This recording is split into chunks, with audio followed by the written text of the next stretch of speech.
Allora, Presidente Ciambetti. Parto dalle parole di Bressa che diceva: in un paese dove non si decide, la sovrintendenza pone dei vincoli e poi le cose non si fanno. Penso che tu abbia visto la Costituzione cosa prevede, che qua le autonomie locali verranno asfaltate dal Ministero dei Beni Culturali. Quindi a parte, appunto, dicevo, le suggestioni, la cortina fumogena, Senato e gli stipendi regionali, bisogna entrare e vedere cosa c'è scritto in questa riforma. Una riflessione con il professor Bertolissi: lunedì scorso ero alla relazione del 2015 in Corte Costituzionale e con mia somma sorpresa ho visto che il contenzioso fra regioni e il contenzioso fra organi dello Stato non è così distante. Nel 2015 il contenzioso fra lo Stato, fra organi dello Stato, si è avvicinato abbastanza, anzi forse come evento abbiamo anche fatto aumentare la percentuale del contenzioso, però quello che è avvenuto nel 2015 non è che questo volume di lavoro sia dovuto alle regioni, quindi sfattiamo anche qualche mito o qualche nomea che viene messo in giro appunto per tentare di veicolare un messaggio che poi nei numeri, è detto dal Presidente Grossi appunto lunedì scorso, era stato per me anche illuminante e per chiarire appunto qual è il ruolo fra autonomie e Stato. Dicevo prima, e anche raccolgo lo stimolo dell'Avvocato Morosin, noi appunto a metà di maggio faremo questo approfondimento organizzato a livello italiano con le altre regioni proprio sul sistema elettorale. Poi faremo degli approfondimenti invece locali a livello veneto proprio per vedere i singoli passaggi, le singole, ma soprattutto anche quello che riguarda il nostro core business, quello che noi vorremmo fare per il Veneto, quello che noi vorremmo riuscire a far meglio per i veneti che in altre realtà italiane. Cioè, a me pensare che i trasporti vengano gestiti a livello nazionale, mi immagino quando il Presidente per i vaporetti di Venezia andrà al Ministero dei Trasporti a decidere quale linea aggiungere o mettere. Cioè stiamo portando cose che bene o male, scusate se magari anche non sempre in maniera splendidissima, facciamo a livello locale con comuni e regione, e quello che però evocava il professor Bertolissi, il fatto che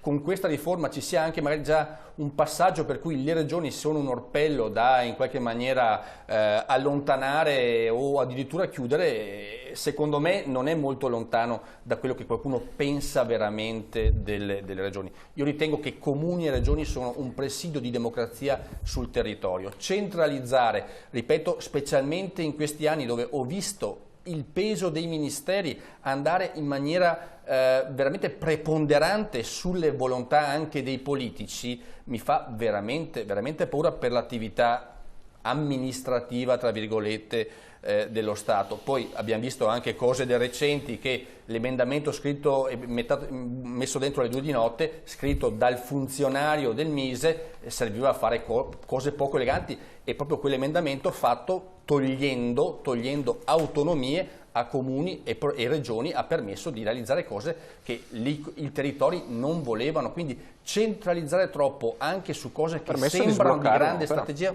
Come? Ha permesso di sbloccare un'opera?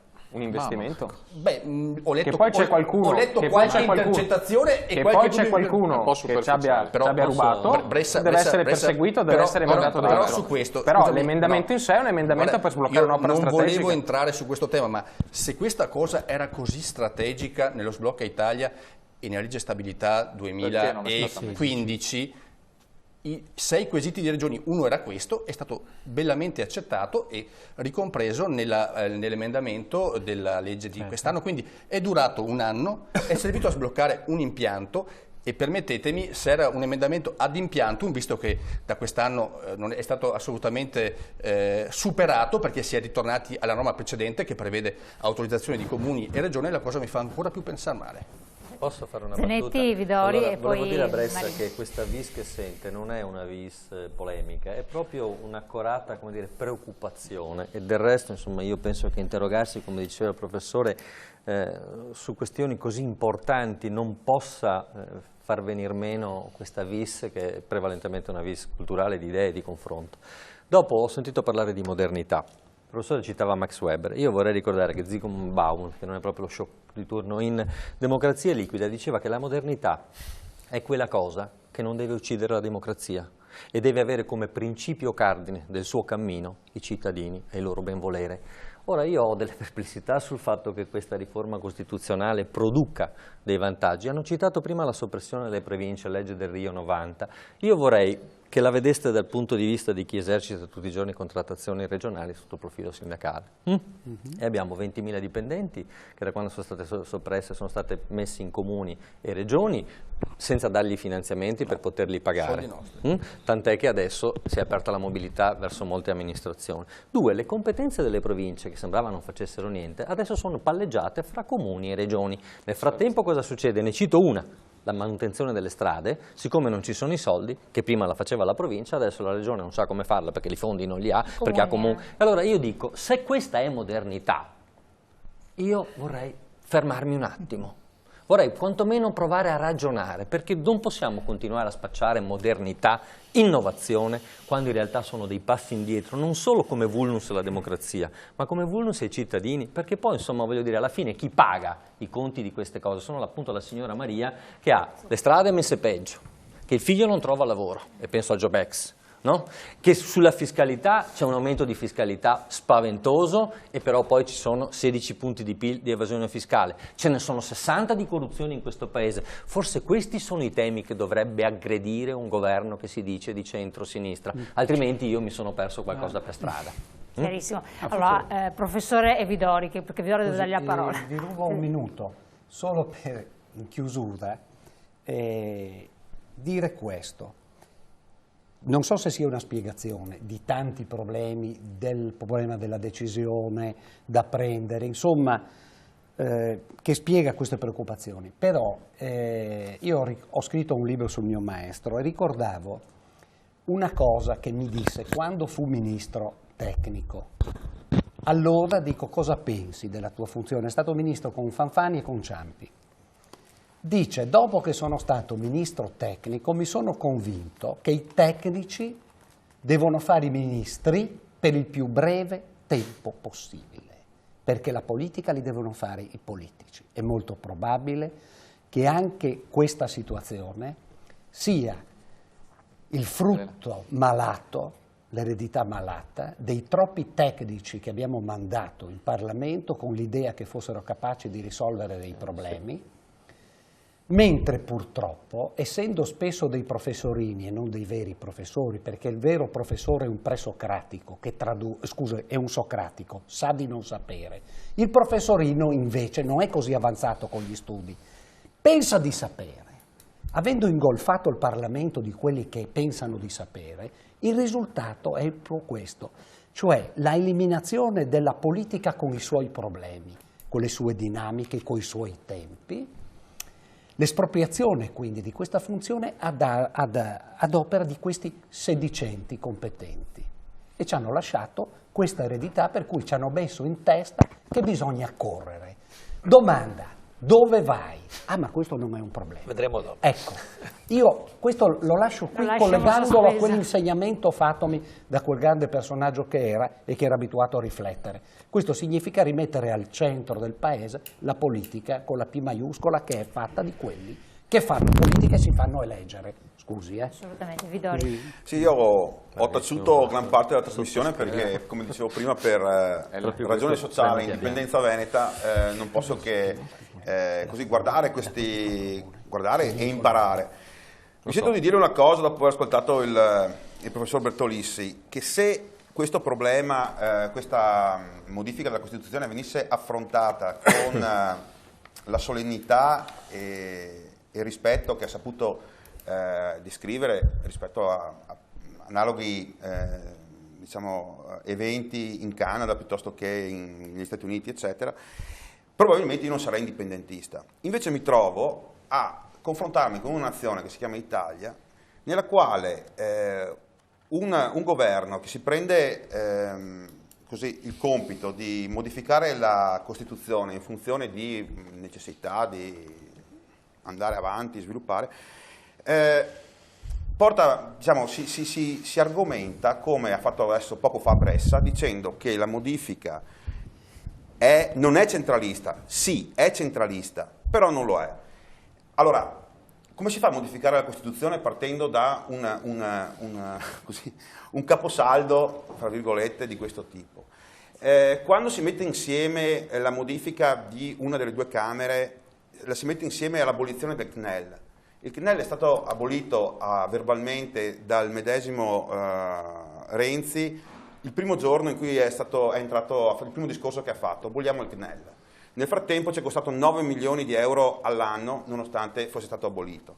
Bene, lo aboliamo anche in Costituzione. Allora mettiamo insieme l'abolizione del CNEL, la riduzione del Senato a 100 senatori, il taglio dei costi della politica, che sono semplicemente la riduzione dei costi dei senatori suddetti, quando tutta la struttura del Senato rimane esattamente la stessa e quindi i costi veri del Senato rimangono esattamente gli stessi. E poi quello che mi fa impazzire è questa gratuità dell'attività dei senatori. Cioè è un insulto all'intelligenza di chi andrà a votare, ma è un insulto in particolare ai consiglieri regionali, perché gli si sta dicendo, guardo Ciambetti qua che è in questa, no, rappresenta questa istituzione, gli si sta dicendo che il loro lavoro non c'è, o non c'è il lavoro, cioè stanno prendendo adesso i soldi per niente, oppure non ci sarà il lavoro, non riesco a capire, cioè come si può partire da un presupposto del genere. Semplicemente questo rende questa modifica costituzionale una pantomima e non è altro che lo specchio appunto di una nazione che conto quanto prima possa uscire dal Veneto. Prego, un attimo senatore, dopo la parola al senatore Marini e poi... Brevemente, ma la superficialità di Renzi è dimostrata da quello che sarà il quesito referendario. Parliamo della riforma della Costituzione e già si punta sul fatto: ma voi volete tenere i senatori? Che poi sarebbero di Forza Italia, della Lega, del PD, sarebbero di tutte le forze politiche, tra le altre cose. No, allora io dico, no, chiudiamolo del tutto, anzi dimezziamo i parlamentari. Facciamoli diventare 500, ma in 2 Camere, se servono 2 rami del Parlamento però. Cioè la questione non può diventare... Renzi è talmente superficiale, è vuoto in quello che fa, perché si parlava del Job Act. Vogliamo aprire la discussione sul Job Act? Non è che se lo chiami con 2 parole anglosassoni... Si perderanno i posti di lavoro. Gli ultimi dati dell'Istat dicono che il mese scorso sono persi 98.000 posti di lavoro, perché quando finiscono gli incentivi, c'è l'assistenzialismo cronico, l'imprenditore giustamente l'ha sfruttato, ma poi mica assume se non ne ha bisogno. Certo. La questione è se c'è o non c'è il lavoro. O parte lo sviluppo. E invece qua si dicono solo bugie, no? Vogliamo parlare della riforma della scuola? Il Presidente della Regione Veneto Zaia, io ho interrogato su questo, interrogo su questo la Giannini giovedì, il Ministro dell'Istruzione Giannini giovedì, ha fatto chiaramente capire qual è la situazione in Veneto. Ma siccome io sono italiano, ho incontrato anche gli insegnanti della Basilicata e la fascia B, sono disperati anche questi della Basilicata che hanno 3 figli, magari devono trasferirsi a Biella adesso. Allora, non è che perché uno dice sì sono bravo, corro veloce, faccio tutto, non sta facendo veramente nulla, e la superficialità è dimostrata dal quesito referendario. Volete tenervi 2 rami del Parlamento o volete abolire 300 parlamentari? Sui costi della politica potremo discutere, ma il Senato non costerà meno, no? Perché c'è tutto quello che ci sta. Ma non costerà meno perché rimane tutta la struttura. Anzi, la domanda è, quella struttura è utile per quelle 100 persone che andranno lì a fare, che dovrebbero essere magari i consigli regionali di Padova, di Vicenza, di Verona, essere sul territorio perché eletti dai cittadini? Si apre una discussione in cui il populismo di Renzi, poi accusavano di populismo il centrodestra piuttosto che si mettono a fare i grillini adesso. Allora aveva ragione Bersani che vuole fare il governo con i grillini per stare alla politica. Renzi è il peggior populista possibile. Questa riforma costituzionale va bocciata perché è fatta male, non mi interessa se l'ha proposta Renzi, l'avessero proposta Berlusconi e Salvini, direi che va bocciata lo stesso, non l'avremmo fatta così male, sinceramente penso io, che sono di parte però, va bocciata perché è sbagliata, perché è populista e il quesito referendario lo dimostra. Il quesito referendario sarà: volete diminuire i parlamentari? Li vogliamo diminuire noi? Le do una notizia, noi di centrodestra per candidarci abbiamo firmato un patto del parlamentare in cui dicevamo che i parlamentari, se vincevamo, dovevano diventare 500. Scusa, ma perché non l'avete fatto? Loro li portano, scusa, loro li portano no, ma non è vero neanche questo. Nella devolution c'era? Nella devolution c'era, è stato bocciato il referendum. È stato bocciato quando abbiamo iniziato la discussione assieme, che c'era il patto della Nazionale. Perché non avete proposto questo? Però io non ti interrompo mai. Vabbè, ma siamo arrivati al termine. Nella superficialità, poi vai a spot. Ma guarda, i discorsi devono avere un inizio e una fine. Io non entro la verità è che questa riforma è adesso, superficiale e va bocciata perché è una riforma costituzionale sbagliata per il ne parleremo ancora. Chiusura, Sguati, proprio una battuta perché siamo fuori tempo. Credo che la superficialità è non fare le cose. Io credo che la politica debba avere delle supremazie e condivido la questione della supremazia della politica, però io ritorno al tema della decisione politica.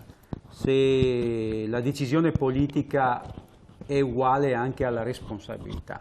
Chi si prende le responsabilità non può non essere chi decide, non può non essere chi sottopone le sue decisioni al popolo. Sulla questione dovremmo avere un po' la mente un po' meno corta di quella che dimostra Marin questa sera, perché l'Italia arriva da qualche stagione molto difficile. Non per questo abbiamo avuto insomma, anche un patto con la sua area politica per cercare di risolvere qualche problema in Italia. Poi, vuol dire, sa, le polpette avvelenate ce le mettete in mano agli altri e poi pensate che noi non ce ne accorgiamo. Ce ne siamo accorti e siamo andati avanti lo stesso. Quindi un po' di mente un po' più lunga, forse farebbe comodo, Marina, da dove proveniamo. In chiusura proprio, perché se adesso non recriminiamo indietro. L'ultima questione sulla modernità contro la democrazia, perché vuol dire, la modernità è sempre un fatto democratico, secondo me.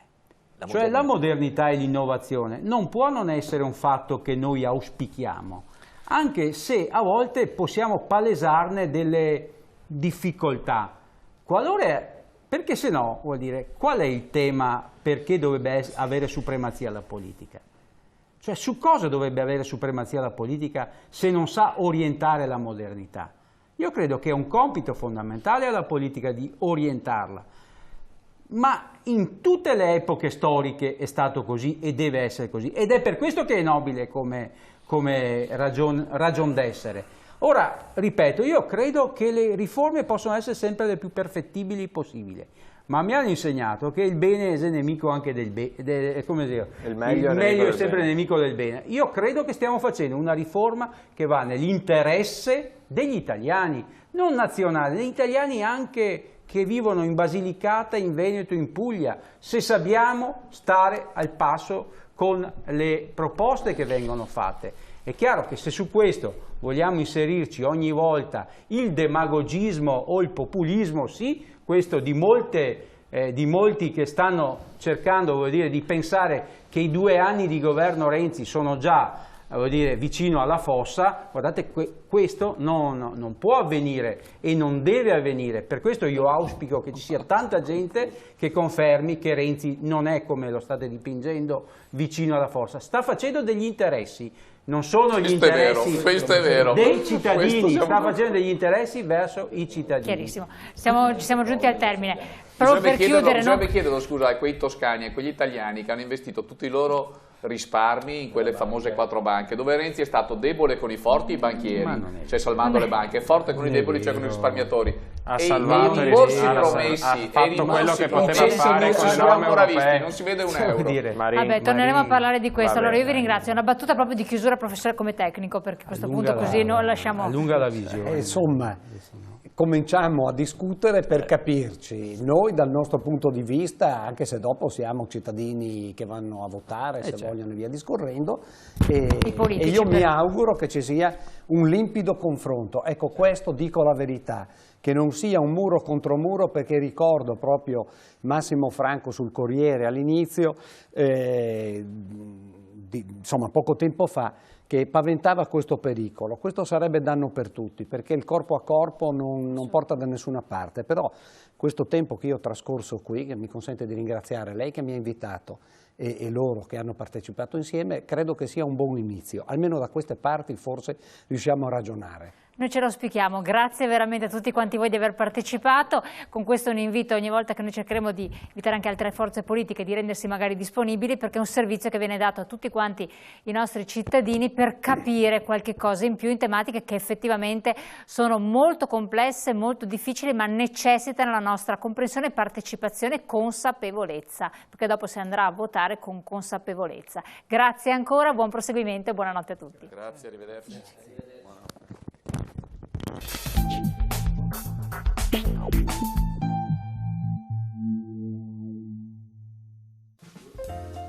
Luigi Sposato, presidente Eurointerim.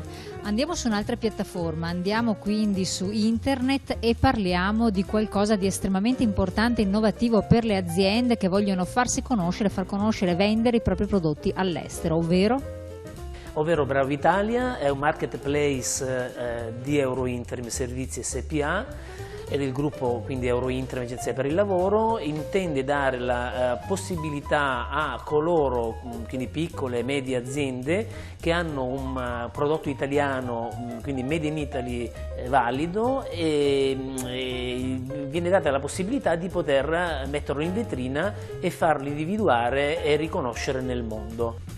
Sostanzialmente noi diamo l'accessibilità alle imprese che vogliono mettere in vetrina i prodotti in maniera molto semplice, dal telefonino, dal tablet, dal computer, si caricano, si mettono in vetrina i propri prodotti e con un click si riescono a inserire diverse tipologie, quindi taglie, misure, quantità, modalità di spedizione, tutto quello che serve per poter poi promuovere appunto all'estero il prodotto Made in Italy. La cosa che faremo è, mentre il cliente ha l'onere di inserire, quindi deve dedicare del tempo per inserire questi prodotti in vetrina, il nostro onere sarà quello, oltre a mettere a disposizione questa piattaforma estremamente evoluta, quello di posizionare nei motori di ricerca del mondo il Bravo Italia, questo marketplace, in modo tale che dalla Cina, dall'India, dagli Stati Uniti, ovunque una persona si colleghi e voglia comprare il Made in Italy, noi dobbiamo fare in modo che appaia nelle pagine di ricerca il Bravo Italia e di conseguenza poi il cliente fa le scelte rispetto a quello che ritiene opportuno. Le potenzialità che possono essere offerte alle aziende sono enormi. Come dicevo, il Made in Italy è riconosciuto come un qualcosa che appartiene a noi, quindi possono veramente tutti quanti prendere ad esempio dei prodotti che le nostre imprese producono ed esportano. Le potenzialità sono quelle di potersi andare a collocare in mercati, sia mercati emergenti sia mercati già consolidati, e di conseguenza anche, perché no, aumentare la forza lavoro qua in Italia, quindi dare delle opportunità di lavoro, perché è evidente che se si vende di più all'estero si assume di più in Italia. Va considerato che questo marketplace può aiutare, e in qualche caso è già stato così, alle imprese che mettono in vetrina i loro prodotti di poter anche trovare dei distributori e dei rivenditori nel mondo, quindi non solo vendere il singolo pezzo ma anche trovare l'opportunità di ampliare in maniera grande la propria possibilità di business. Il tuo prodotto è from Italy. Vendilo qui su www.bravoitalia.it. Bravo Italia è una nuova e dinamica piattaforma marketplace che vuole offrirti la possibilità di pubblicizzare e vendere i tuoi prodotti from Italy all'estero. Noi ci occupiamo del posizionamento su Google per promuovere lo stile italiano all'estero e della visibilità del tuo brand sui social network. Tu crei la tua vetrina gratuitamente, sponsorizzi il tuo brand e incrementi il parco clienti. Puoi gestire le spedizioni ovunque tu sia. Spedisci i tuoi prodotti in tutto il mondo. La chiave del tuo magazzino è sempre a portata di mano. Riassortisci i tuoi prodotti e la tua vetrina è sempre viva. Abbiamo a cuore il tuo successo, perché sarà anche il nostro. Registrati con un click. Inserisci con facilità i tuoi prodotti. Gestisci in autonomia la tua vetrina e gli ordini. Sponsorizza il tuo brand gratuitamente. Registrati e inizia a vendere.